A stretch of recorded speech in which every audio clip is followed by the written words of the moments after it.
It's Hype's here. Shout out to my ninjas and Kinoichis, and today we are reacting to the history of Jun Kazama. Now, if you guys do not know nothing about Tekken, it's going to explain a lot more to you. Now, one thing that we do know is that Jun actually disappeared while fighting Ogre. All right, her body has never been found. She was missing, and then she pops up in Tekken 8. So we're gonna get the whole thing, the whole story from start to finish. Hopefully he goes through over it start to finish, and we're gonna know the history of Jun Kazama. All right. Also, if you guys want the Be Strong Courageous merch, man, go to the link in the bio, man. Go cop it, man. It is there for you guys. I'm trying to get this up. And thank you guys also, man, for liking all the videos, man. Y'all been going crazy with the likes. Even like viewing it, man. I've been on here for about a week. I've been trying. I am being consistent. I just appreciate y'all, man, just for just doing what you guys are doing. That's why we can just keep moving forward, man. But man, without further ado, let me just turn this down a little bit. Without further ado, man, let's get right into the video. Hello everyone, it's History Behind the Warrior, and welcome back to yet another Tekken 8 History of episode this week. With me having covered Jun Kazama, so he did some I more. thought Okay, so we gotta go back and conclude react our to these coverage with the of Jun the Kazama Kazama and life Kazuya. by talking about his mother and ever-elusive host of the mysterious unknown, Jun Kazama, or Jun, depending on how you wish to enunciate it. Now, whilst Jun's appearances have been few and far between, her overall impact on the larger narrative simply cannot be understated, as she is the mother of Jun Kazama and the former lover of Kazuya Mishima, having since had... And one thing is now, from what we've seen in the trailer, Jun is actually trying to save Kazuya. Numerous name drops and cameos ever since her disappearance in Tekken 3. But to put a little spin on the typical formula of what you've seen before, today I will be touching on her non-canon counterpart, Unknown. I really wish Unknown was canon. Hopefully she might be in Tekken 8, we don't know. But one thing that I loved about Unknown, especially in Tekken Tag 2, is that she was like Jun, but she had moves that reach a lot further as well. But man, I'm just happy and ecstatic that she's even back in the game. Gives us a more well-rounded retrospective. And mind you, I didn't know her from Tekken 2 because a lot of people knew of her through Tekken 2. I've known her before then. Perspective and picture of this character. Because let's face it, most of you have only ever been introduced to this character through the Tekken 8 beta or Tekken Tag 2. But what did I say? Before we do begin, as always, if you're liking these episodes and wish to see more, please don't forget to subscribe, as well as tick that bell to stay up to date with everything we do here. Hey, if you guys haven't, man, subscribe today, join this academy, and assassinate that like button. It's all free. It takes about a few seconds. Go ahead. Yeah. So with that said, let's just jump right into things. Now, Jun herself descends from... Y'all do it? Yeah, he thought I was gonna pause, huh? Come on, man. It takes about a few seconds. The very ancient Kazama line of Japan. Whilst not much is known of their origins or ancestry, we do know that the line itself is intertwined with that of mysticism, having an uncanny tether to Mother Nature and its creatures. On top of this, they have the ability to nurture and suppress the devil gene itself. Yet growing up, Jun was largely oblivious. So wait a minute. So that means her family has a long history of dealing with the devil gene. Her own heritage. Only subconsciously tapping into it when she befriended animals. It was only until she started growing up where she began to use it as well as her psychic abilities. Something that really benefited in her line of work as she lived to preserve the life of animals.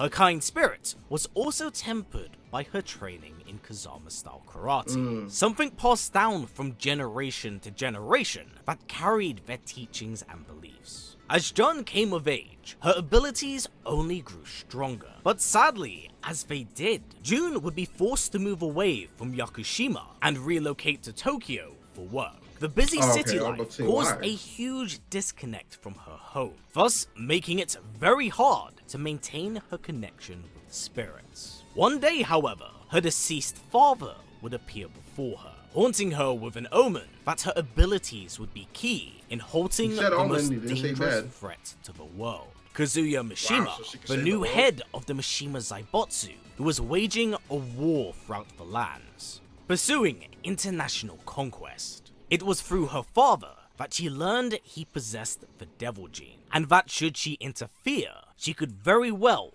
not only suppress it, but save the world by doing so. With Kazuya already practicing animal experimentation, she had more than enough reason to hunt him down during the second king of Iron Fist. So he's like, look, y'all messing and with these animals, I have the right in a very to... strange twist of events, when the two encountered each other, a relationship would blossom between them. The details are best described as scarce at best, but she would temper his devil gene, and later even go on to conceive a child with him. But this all does wind up in tragedy, as Kazuya was simply too far gone, brushing Jun aside shortly following this. It is unknown of how far she got in the tournament, or even if she continued to participate, but by the end of Tekken 2, Jun would return back to Yakushima and give birth to Jin. Yet, there was no time for peace, as the aftermath of Tekken 2 she made sure that she left for safety then, if that's the case. And the supposed death of Kazuya meant that the devil gene would attempt to seek out a new host, attempting to inflict control over the young Kazama. Fortunately, Jun is able to fend off the parasite, as the Kazama lineage continues to remain strong. Now, being a single mother was no easy task for Jun, but she would help mold Jin into a better man than his father, being no fool that the devil gene did... To be fair, man, like, he had nobody besides his mom, and I don't even know why his mom didn't help, but, you know, he threw his own son down a mountain because of his devil gene, and it was just messed up, period. It's just messed up through his blood. Thus, because of this, his father's identity would be kept a secret, as well as the rest of the Mishima line. Not too much is known of their home life, honestly, but she did raise and teach him their Kazama style of karate. And I believe the Netflix version is actually canon to the actual real story, allowing him to learn self-discipline at a very young age. This period isn't too heavily explored, but we do know they were extremely close. In the coming days, this would all fall to ruin, as the Mishima Zaibatsu had unknowingly unleashed an ancient evil on the world. Ogre, a dangerous god of fighting that seeked bloodshed in combat as he hunted for fighters. And took their moves. Having sensed this presence, and knowing that he would inevitably come to their home, Jun would reveal to him his father's bloodline, and that, should anything become of her, to seek out his grandfather Heihachi for guidance and asylum. Naturally, this revelation only sparks more questions out of Jin, but before he can get answers, the house would be attacked by Ogre, tearing it apart as he lunged at Jun. The outcome of this fight is very vague to say the least, but in its aftermath, Jun would mysteriously disappear, and Ogre would continue to thrive, leading to Jin seeking out Heihachi Mishima. From this point onwards, Jun is heavily absent from the series, being spiritually succeeded by another member of the Kazama line, Asuka. We don't know if she succeeded, like exceeded or succeeded her Jun Kazama at all. We don't know that. Up until Tekken 8. We just know that she has a power, the same power that Jun has, but we don't know how successful she is moving with the spirit power that she has as well. Where she finally makes a mainline canon appearance. 28 years later, mind you. But with the brief glimpses we've had of her in the trailers, she looks to be in what can only be described as a dream state. There's currently little to no information that confirms whether or not she's dead or alive. So she was stuck in the dream. So she was stuck in the dream state that I don't know. She was stuck in the dream state then. Or exists in a limbo of sorts. It's currently left up to interpretation, as even its director, Harada, has always alluded to the status of the character. Yet he has always noted that there was more going on with her than what we've understood. So with all of that accounted for, this takes us onto her darker half, Unknown. Now Unknown is an entity that has been strictly reserved for the tag games, and those games in particular are considered to be non-canon, running parallel to that of the mainline series, whilst simultaneously diverting off in its own narrative direction. Thus, they are considered to be their own thing. In this series, Jun does also make an appearance as herself.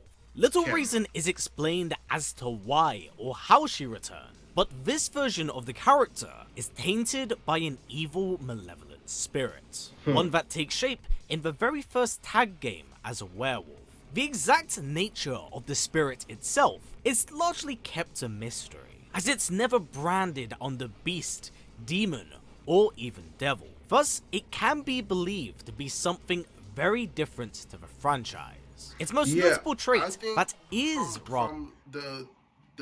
so whenever I seen that clip, it just showed you that Unknown and whatever that beast was were two different entities. Similar is that the Unknown Jun is actually branded with the Kazama devil symbol, which is something that happens to Jin in Tekken 3. Maybe being a sign that they've been branded by a great evil. It is also very possible that the spirit itself could be devil in nature, but it kind of does contradict what we've come to know of the devil gene, where it is mostly genetic. Yet, this main fact tied to the older ideas of the canon, where the devil gene itself is more spiritual in nature, as we have seen with Jin's birth. It could very well be possible that Unknown may actually be a different devil that seeks to influence others in a very different shape, where the wolf takes a physical form, whereas in Tag 2, where the devil gene is more established, the wolf form is gone. The mystery surrounding Unknown has always been very interesting, and was at one point I hope they add that to as a canon thing in the story. Going to be explored in its own comic book line, Tekken Forever. Unfortunately, for one reason or another, that line was cancelled and discontinued, later being branded as non-canon. Thus, we will never actually know what became of Jun to enter this state. But her okay, if you actually look back at that, that was the same vision ties to the spirit realm and nature. Thus, we will never actually continue. Fortunately, for one reason or another, that line was cancelled and discontinued, later being branded as non-canon. Thus, we will never actually know what became of Jun to enter this state. But her ties to the spirit realm and nature itself makes it very easy to believe that one of the astral animals she was protecting was a snake in disguise. The tag games themselves don't really have an overarching narrative, so in terms of story, not too much is to be said. Only that in and out of the Unknown form, Jun is still beneath the surface, fighting for her son's protection, whether that be from Ogre or even himself. With that said, this has been it for the history of Jun Kazama, a very prolific yet elusive figure in the franchise, and it's understandable to see why. She's played such a significant role from being such a minor character in the grand calculus of Tekken. Thus, I'm intrigued to know of her fate in Tekken 8, as well as what became of her after her clash with Ogre. Is she alive? Is she dead? Is she spiritually bound to an afterlife or limbo? Please do comments down below, as I'd love to hear your suggestions. And I must say, I am thrilled to see her return with some narrative importance here, especially with us edging closer to the climax of Kazuya vs Jin, a battle that will conclude the Mishima saga. But for now everyone, that has been it for me. So as always, stay strong, stay well, and keep on fighting. Take care everyone, I'll catch you all soon. Hey man, I appreciate this dude for even making videos like that, bro. He is awesome. I gotta watch the other two videos that are right here. If you guys like today's video, man, subscribe to the Joining This Academy, assassinate that like button, man. Hit that bell not to miss any of this coolness, man. If you guys want any of the merch, man, for real, go down the comment in the bio, link in the bio, all right? we have them there, man. If you guys want some custom, just go ahead and let me know, and then we'll get some stuff ready for you guys, man. But without further ado, man, I'll see you guys in the next video. Peace, love, positivity. I'm out.